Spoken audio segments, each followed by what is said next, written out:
Pentagon's most secretive research agency just handed a quantum computing startup its single largest government contract ever, and almost nobody outside the industry noticed what actually changed to make that happen. This is not the same relationship PsiQuantum had with DARPA a year ago. The number went from $31 million to $125 million. The company's own leadership changed at the very top just weeks before the deal was signed,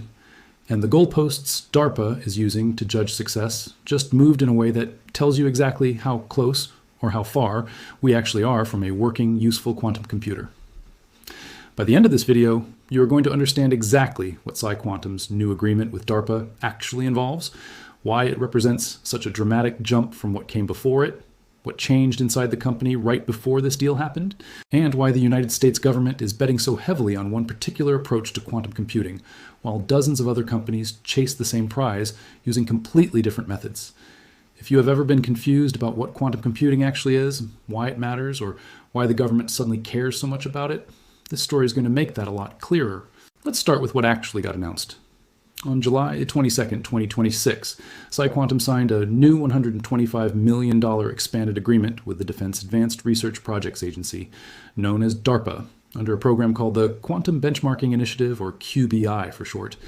This is officially the largest government award PsiQuantum has ever received, and it is a performance-based agreement, meaning the money is tied directly to PsiQuantum hitting specific technical milestones rather than just being handed over as a lump sum. The funding will go toward expanded testing of the company's hardware, its software, its overall system architecture, and the physical infrastructure needed to support it, including direct investment into PsiQuantum's facilities in Milpitas, California, and Chicago, Illinois. Here is the part that makes this genuinely significant rather than just another funding headline.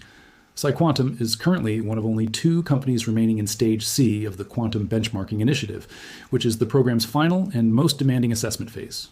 Getting to Stage C at all is an achievement because DARPA started this evaluation process by screening dozens of quantum computing companies using very different technological approaches and systematically narrowed that field down through increasingly rigorous rounds of technical review. Reaching the final stage with only one other company still standing tells you that DARPA's own internal experts believe PsiQuantum's approach to quantum computing has a genuinely credible path toward working at real, industrially useful scale, not just in a research lab under perfect laboratory conditions. Now, let's talk about what changed, because the jump from the previous DARPA agreement to this new one is the real headline E hiding underneath the bigger dollar figure. Back in September of 2025, PsiQuantum announced a much smaller agreement with DARPA worth $31.8 million, specifically to continue on-site testing and evaluation under Stage C. That earlier agreement was essentially DARPA dipping a toe in the water, funding continued scrutiny, while the agency's technical teams kept digging into whether PsiQuantum's claims held up under independent verification. Going from $31.8 million to $125 million in less than a year is roughly a 4-fold increase in funding commitment. And government agencies do not typically increase their financial exposure to an unproven technology by that magnitude, unless the underlying evaluation results have been genuinely encouraging. PsiQuantum's own chief executive officer, Victor Peng, described the DARPA evaluation process in strikingly candid terms, calling the Quantum Benchmarking Initiative one of the most comprehensive and rigorous government programs for evaluating emerging technology that he has personally ever seen. He specifically credited DARPA's team of experts with stress testing PsiQuantum's approach, providing an independent, clear-eyed assessment of the company's designs and its people, and ultimately making the company and its technology better through that scrutiny. That is a meaningful thing for a CEO to say publicly, because it frames this relationship as something closer to a rigorous technical audit than a typical government grant, and it suggests PsiQuantum welcomes that level of scrutiny rather than merely tolerating it. Let's talk about Micah Stoutemore, the managing director of DARPA's Quantum Benchmarking Initiative, who offered his own perspective on how quickly the entire field has been moving. He noted that both the Quantum Benchmarking Initiative itself and the broader quantum computing field have advanced rapidly since the program's earliest conversations with participating companies. That kind of comment from the person actually running the government's evaluation program carries real weight because DARPA has a long, well-earned reputation for being deeply skeptical of overhyped technology claims and for demanding hard evidence before committing serious taxpayer money to any particular approach. Now here's the part of this story where you really need to understand what makes PsiQuantum's specific approach to quantum computing different from most of its competitors, because it is central to why DARPA has stuck with them this long. Most quantum computing companies you have probably heard of, including well-known names in the space, build their quantum bits, or qubits, using exotic physical systems like superconducting circuits that need to be cooled to temperatures colder than deep space, or individual trapped ions suspended in electromagnetic fields. PsiQuantum took a fundamentally different path. They build their are qubits using individual photons, meaning individual particles of light, and critically, the I manufacture the chips that generate and control those photons using existing high-volume semiconductor manufacturing infrastructure. The same kind of factories that already produce ordinary computer chips by the millions. That distinction matters enormously when you think about the single hardest problem in the entire quantum computing industry, which is scale. Building a quantum computer with a handful of high-quality qubits in a research lab is genuinely impressive science. But building a quantum computer with the roughly 1 million physical qubits that most experts believe are required for genuinely useful, fault-tolerant, error-corrected quantum computation is an entirely different order of engineering challenge. PsiQuantum's bet, since the company's founding back in 2016, has always been that photonic qubits manufactured through conventional semiconductor fabrication give them a credible, industrially scalable path to the T-million qubit threshold in a way that more exotic, custom-built qubit technologies fundamentally struggle to match. Before we go further, it is worth pausing to explain what fault-tolerant actually means in this context, because that single phrase carries enormous weight throughout this entire industry. Individual qubits, regardless S of which physical technology you use to build them, are extremely fragile. Even the tiniest disturbance, a stray vibration, a fluctuation in temperature, a passing bit of electromagnetic interference, can cause a qubit to lose the delicate quantum state it needs to maintain in order to perform a useful calculation, an error physicists call decoherence. A fault-tolerant quantum computer is one built with enough redundancy and error correction baked directly into its architecture that it can detect and fix these errors as they happen, faster than they accumulate, allowing the system to run genuinely long, complex calculations reliably rather than collapsing into noise after only a few operations. Building that level of error correction typically requires combining many imperfect physical qubits together to create a smaller number of highly reliable logical qubits, which is exactly why credible estimates for a truly useful quantum computer land somewhere around 1 million physical qubits rather than the mere handful of qubits that make headlines in most quantum computing press releases today. This is exactly the piece of the puzzle that explains why PsiQuantum's semiconductor manufacturing strategy is so central to its entire pitch, both to investors and to an agency as technically skeptical as DARPA. If you need roughly 1 million working qubits to reach fault tolerance, you cannot realistically hand-assemble that system one exotic, custom-fabricated component at a time inside a specialized physics laboratory. You need a manufacturing process capable of reliably producing components at genuine industrial volume, with consistent and predictable Lie yields, in the exact same way an ordinary computer chip factory reliably produces millions of identical processors every single month. That is precisely the argument PsiQuantum has built its entire company around since 2016, betting that borrowing directly from decades of existing semiconductor manufacturing expertise, rather than inventing an entirely new manufacturing paradigm from scratch, represents the more credible, faster path to the scale fault-tolerant quantum computing actually requires.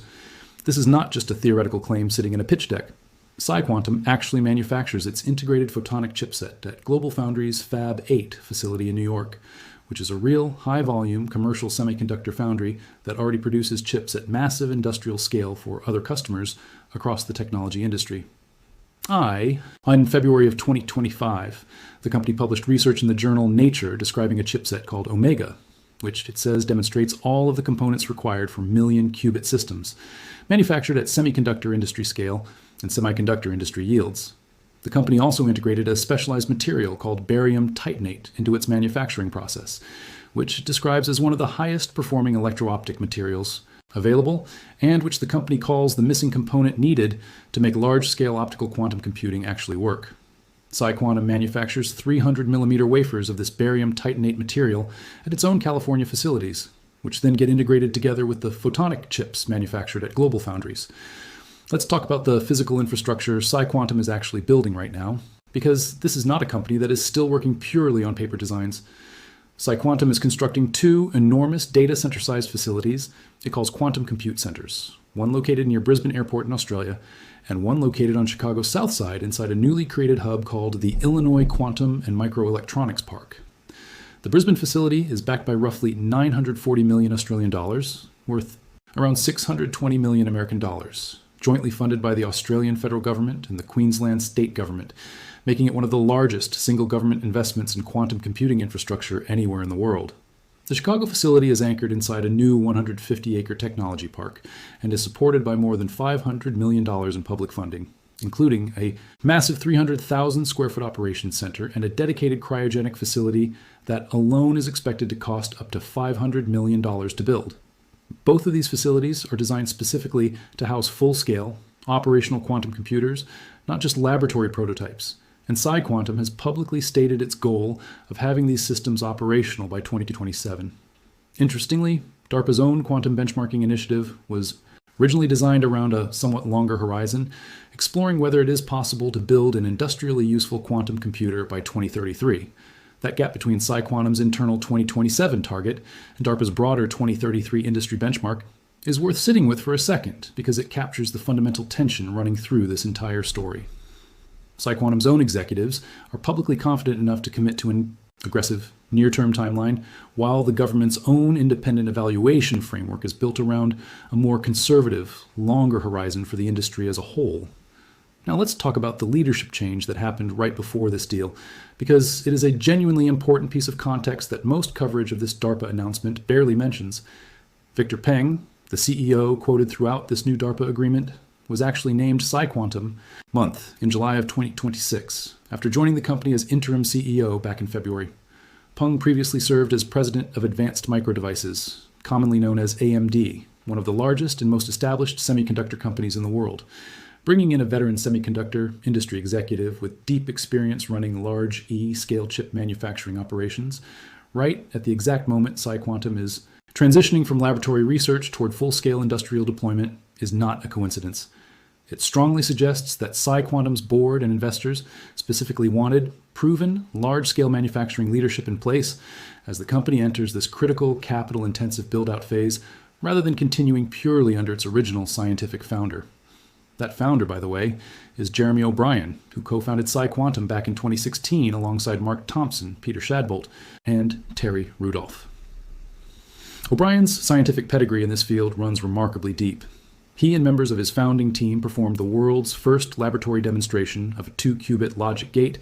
using single photons in Brisbane over 20 years ago. And the same team is credited with inventing integrated quantum photonics and a specific architectural approach called fusion-based quantum computing that underpins much of PsiQuantum's current technology. Having a leadership transition from a brilliant founding scientist toward a proven industrial operator is an extremely common and often healthy pattern for deep technology companies, moving from research breakthroughs into full-scale commercial manufacturing. And it appears to be exactly what is happening here. Let's also connect this DARPA agreement to the other major piece of government backing PsiQuantum secured earlier this year, because it shows this is not an isolated deal, but part of a much broader pattern of the American government betting heavily on this specific company.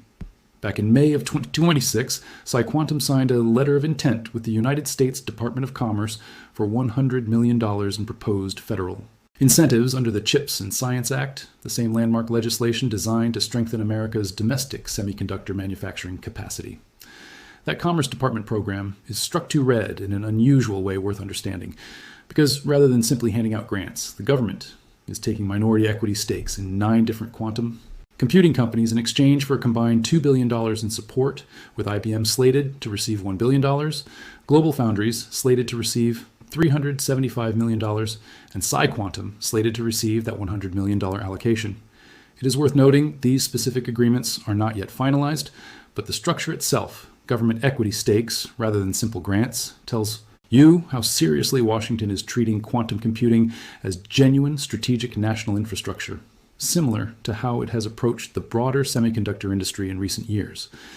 Add all of this together, and PsiQuantum's relationship with the American government now spans DARPA's rigorous Stage C technical evaluation worth $125 million, a proposed one, $100 million equity stake from the Commerce Department under the CHIPS Act, deepening partnerships with the United States Air Force Research Laboratory, and collaboration with several national laboratories across the federal research system. On top of that government backing, PsiQuantum has separately raised roughly $2.32 billion in private capital. Since its founding, including a landmark $1 billion Series E round completed in September of 2025, led by BlackRock with participation from Temasek, Bailey Gifford, and NVIDIA's venture capital arm, nVentures, which valued the company at $7 billion at the time. When you combine the private capital, the Australian government's roughly $620 million Brisbane investment, and the various American federal commitments either finalized or proposed, PsiQuantum now sits behind well over $3 billion in combined public and private backing, an extraordinary amount of capital for a company that has not yet delivered a single complete operational quantum computer to a paying customer. That last point deserves real emphasis, because it is exactly the kind of thing a skeptical viewer should be asking about. PsiQuantum has tested individual components of its system extensively, has demonstrated working photonic chips manufactured at real industrial scale, and has published peer-reviewed research in one of the most respected scientific journals in the world. But CEO Victor Peng himself has been refreshingly direct about where things actually stand. In a recent interview, he explained that the entire point of DARPA's rigorous vetting process is to help the broader industry work out what is real and what is not, acknowledging openly that quantum computing as a field is currently full of both genuine breakthroughs and considerable hype that has not yet been proven out. Peng stated that PsiQuantum's first commercial scale machine should be running around 2030, a timeline that is notably later than the company's earlier, more aggressive 2027 target for having its physical facilities operational, which suggests some public recalibration of expectations even from within the company's own leadership. Peng also made a bold technical claim worth examining carefully, stating that PsiQuantum's eventual systems will be able to run simulations and solve problems that traditional computing, even running for the next few centuries, would never be able to solve. That is an enormous claim, and it reflects a genuine, well-established property of certain quantum algorithms for very specific categories of problems, particularly around simulating quantum chemistry, materials science, and certain types of optimization problems that scale so explosively in complexity that even the most powerful classical supercomputers imaginable would take longer than the age of the universe to solve them directly. The catch, and it is a significant catch, is that this kind of quantum advantage only applies to specific classes of problems, and only once you actually have a large enough, reliable enough, error-corrected quantum computer to run those algorithms on, which is precisely the engineering milestone PsiQuantum, DARPA, and frankly, the entire quantum computing industry are all still racing to reach. Let's take a step back and think about why the American government cares this much about winning this particular race in the first place, because the stakes here extend well beyond scientific curiosity or business competition. Quantum computers, once they reach sufficient scale and reliability, are widely expected to eventually be capable of breaking certain types of encryption that currently protect financial systems, government communications, and military infrastructure around the world. Whichever nation develops that capability first gains an enormous, potentially decisive strategic advantage, both offensively and defensively, which is exactly why an agency like DARPA, whose entire mission centers on maintaining American military and technological superiority, is willing to fund this kind of rigorous, expensive, multi-year evaluation process for companies like PsiQuantum. This is not simply about building a faster calculator. It is about national security, economic competitiveness, and maintaining technological leadership in a field that multiple other major world powers, including China, are also investing enormous resources into simultaneously. It is also worth understanding exactly what DARPA's Stage C evaluation process actually involves on a practical level, because it goes far deeper than a typical government grant review. Under Stage C, DARPA-led technical audit teams receive direct, hands-on access to PsiQuantum's internal design pipelines, its actual manufacturing lines, and its algorithm verification engines. This is not DARPA reviewing a PowerPoint presentation or a written technical proposal from a comfortable distance. Government scientists and engineers have cryogenic personnel with unparalleled access physically installed at PsiQuantum's own factory in Milpitas, California, embedded directly inside the company's operations to independently verify that its technical claims hold up under direct scrutiny. That level of embedded, hands-on government access is extremely rare, and it is precisely the kind of rigorous verification process that gives this new $125 million funding commit meant far more credibility than a typical press release announcing government support for an emerging technology company. It also helps to walk through the actual history of how PsiQuantum arrived at this point with DARPA, because the relationship did not begin with Stage C. DARPA originally selected PsiQuantum back in January of 2023 for the initial stage of a program called Underexplored Systems for Utility-Scale Quantum Computing, which served as an early predecessor to the broader quantum benchmarking initiative that exists today. PsiQuantum then advanced into the program's second stage in January of 2024, before finally reaching stage C, the final and most rigorous phase, in February of 2025. That entire progression, from an initial screening program through 2 additional stages of increasingly demanding technical review, took roughly 2 full years before PsiQuantum ever reached the point where DARPA embedded personnel directly inside its manufacturing facility. Government evaluation on this scale simply does not move quickly, and the fact that PsiQuantum has continued advancing through each successive stage, rather than being cut at any point along the way, is itself a meaningful signal about how the company's actual technical progress has held up under sustained, increasingly skeptical scrutiny over time. It is also worth being honest about the genuine uncertainty and healthy skepticism that still surrounds claims like these, because quantum computing as an industry has a well-earned reputation for enthusiastic promises that take considerably longer to materialize than initially announced, if they materialize at all. Google first claimed a milestone it called quantum supremacy back in 2019, demonstrating a narrow, specialized calculation that a classical supercomputer would supposedly take thousands of years to replicate, only for researchers and rival companies to later develop improved classical algorithms that closed much of that gap. IBM has repeatedly pushed back its own public roadmap for fault-tolerant quantum. Computing over the years, as engineering realities proved more stubborn than initial optimism suggested, given that history, it is entirely reasonable for a thoughtful viewer to treat any single company's public timeline, including PsiQuantum's, with a healthy amount of caution, regardless of how much funding or government backing currently stands behind it. What makes this particular DARPA relationship somewhat different from a typical corporate press release is precisely that independent, hands-on verification process we described earlier, embedded government scientists checking PsiQuantum's actual manufacturing lines and algorithm engines directly, rather than simply trusting the company's own self-reported progress reports.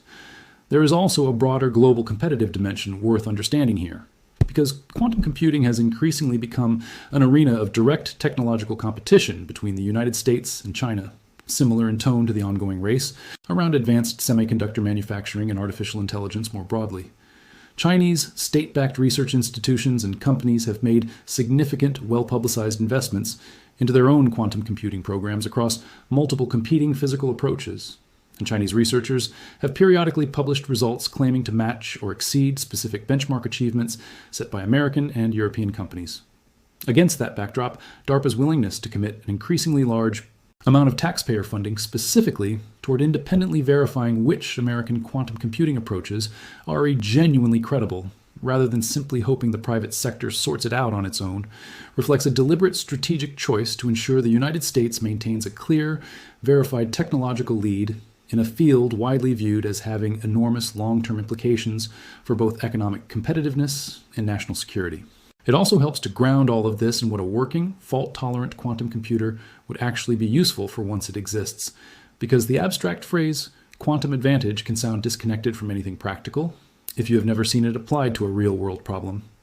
Drug discovery researchers believe fault-tolerant quantum computers could eventually simulate the behavior of complex molecules with a level of precision that classicals supercomputers simply cannot achieve, potentially compressing years of expensive trial and error laboratory experimentation into a fraction of the time. Materials scientists hope similar simulation capabilities could accelerate the discovery of better batteries, more efficient solar cells, and entirely new categories of industrial materials.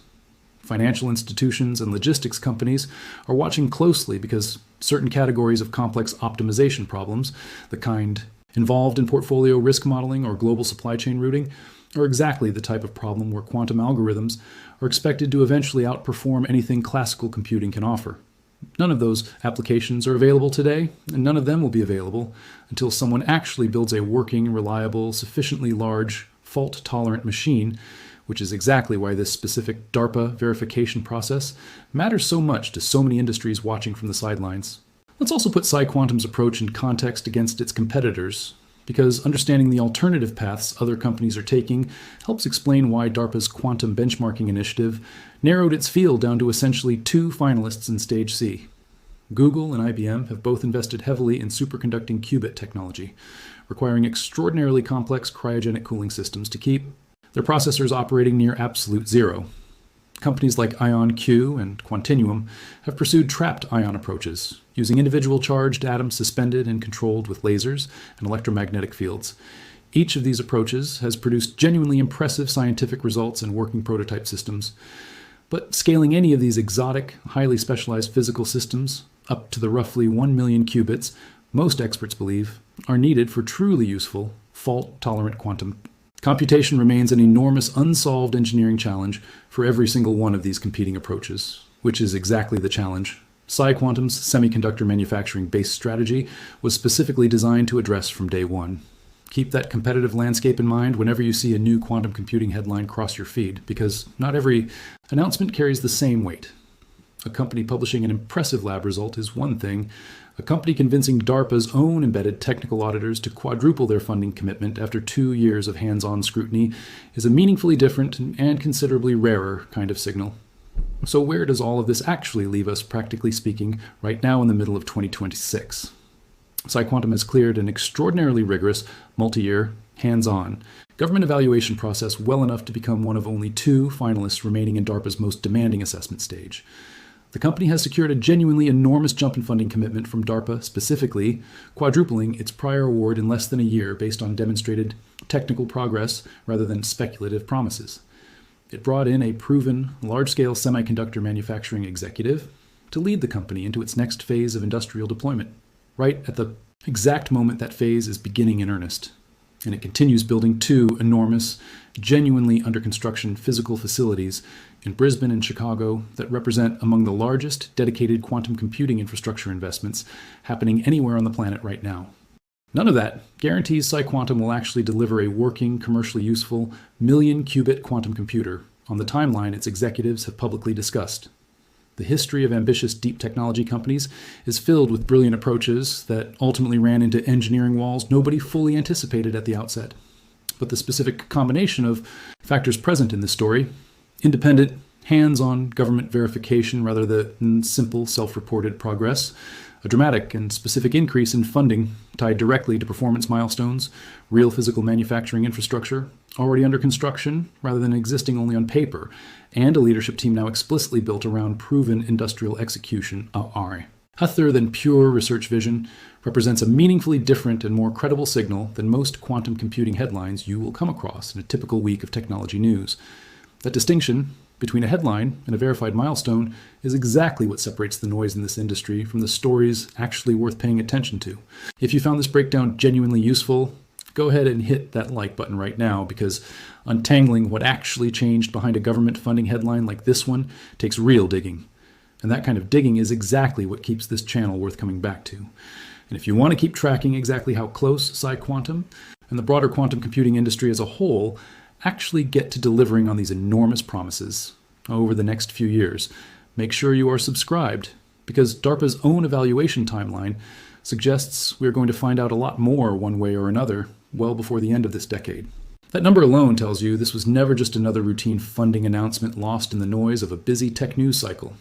Every number, every leadership change, and every facility mentioned throughout this video connects back to that one central question DARPA itself is trying to answer. Let's close with the honest, no hype summary of what this story actually tells us, because after all these details, it helps to see the full shape of it one more time.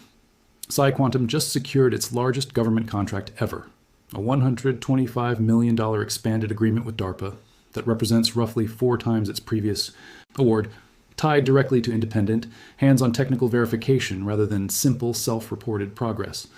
What changed to make that jump possible includes demonstrated manufacturing progress at real industrial scale, a brand new CEO with deep semiconductor manufacturing experience now steering the company through its most capital-intensive phase, and a broader deepening of America's overall strategic bet on PsiQuantum's specific approach to quantum computing, spanning DARPA, the Commerce Department, the Air Force Research Laboratory, and the National Laboratory System all at once.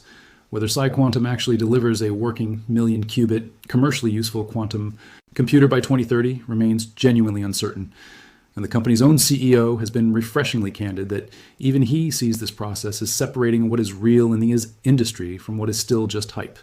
But the sheer scale and rigor of the verification process behind this particular funding announcement makes it one of the more credible signals currently available anywhere in the quantum computing world.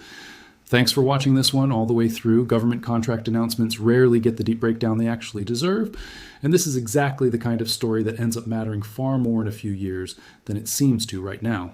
If you want more breakdowns like this one, where we dig past the headline number to explain what actually changed and why it matters, Make sure you like and subscribe so you catch the next one, and I will see you in the next video.